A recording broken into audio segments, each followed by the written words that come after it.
Luc Besson a récemment été innocenté dans l'affaire concernant son présumé viol sur l'actrice Sande Vanneroy.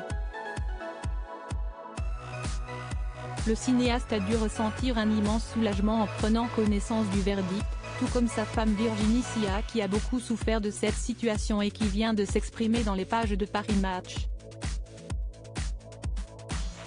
Après plusieurs années de procès, la Cour de cassation a définitivement écarté les accusations de viol formulées en 2018 contre le cinéaste Luc Besson par l'actrice Sande Vanneroy, en juin dernier. Cette semaine, il s'est entretenu avec nos confrères de Paris Match, leur expliquant que sa femme Virginie Sia a beaucoup souffert de cette situation, se retrouvant notamment humiliée et insultée publiquement. Une affaire sur laquelle la productrice de 51 ans s'est d'ailleurs elle aussi exprimée dans le magazine, par l'intermédiaire du journaliste Jérôme Béguier qui a recueilli ses propos. Elle commence en revenant, tout comme Luc Besson, sur les premiers instants suivant l'annonce de ces accusations dans la presse. On apprend alors qu'elle se trouvait avec lui à ce moment-là. Le couple sortait d'un déjeuner avec un comédien à Philadelphie.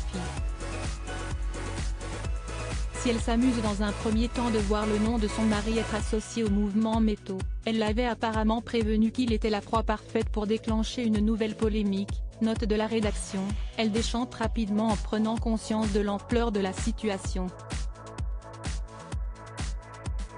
Le réalisateur lui fait alors une confidence, « Je t'ai trompé et ce n'est pas la première fois ». Virginie Sia tombe des nues, cela faisait 20 ans que nous vivions ensemble, 16 ans que nous étions mariés, j'avais des doutes sur ses infidélités mais il avait toujours réussi à les dissiper. Vexée, elle part se promener toute seule avant de le rejoindre le soir dans l'avion censé les ramener à Los Angeles. Une fois rentrés, ils règlent le problème en famille, avec leurs enfants Talia, Satine et Mao ainsi que Shana, venue exprès de France. La belle brune prend alors rapidement conscience de l'innocence de son célèbre mari, « Je savais que Luc n'avait ni violé ni drogué qui que ce soit. Je le connais trop ».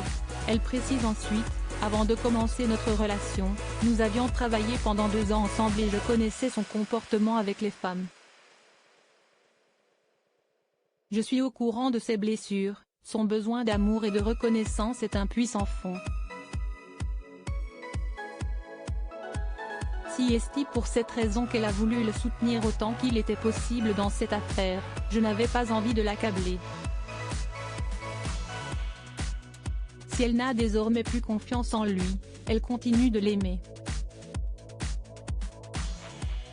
Durant ces 5 ans de procès, le couple est resté soudé et a souffert ensemble. Quant à leurs enfants, ils ont également compris que leur père était un être humain avec ses failles. Une vérité difficile à accepter, alors qu'ils le voyaient comme un homme parfait, presque un dieu. Ce fut très violent pour eux, raconte Virginie Sia. Un récit qu'elle conclut avec colère, en scène prenant à l'accusatrice Sande Vanneroy, « Comment une telle affabulatrice a pu faire perdre à ce point son temps à la police et à la justice ? Je trouve révoltant qu'une femme ait confisqué la noble et nécessaire cause des véritables victimes de viol pour régler des comptes personnels et tenter de détruire un homme et une famille. » Pour rappel, Virginie Sia a été lectrice de scénario chez Gaumont avant d'entrer grâce à Luc Besson chez EuropaCorp. Elle est aujourd'hui coproductrice de ses films.